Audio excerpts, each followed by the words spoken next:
Ito yung reason kung bakit ayaw ko si baby at saka yung kuya niya ay magkasama. Pero sa boring ng kuya niya, ito na nga umakyat siya sa amin. So tingnan niyo yung itsura ko dito. Ayoko sana siya umakyat kasi nga ang kulit-kulit niya. Lagi niya kasing nilalamog si baby. Andiyan niya lagi niyang kinikis, pinipisil yung kamay, yung paa, kung ano-ano ginagawa niya sa kapatid niya.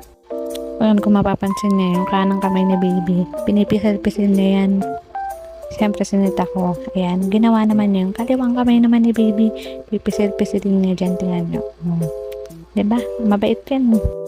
Sa sobrang bait ng kuya niya, ayaw ko na silang nagkikita ng dalawa. Kasi tingnan mo, pinipisil-pisil na si baby. Kawawa si baby, lagi niyang nilalamog.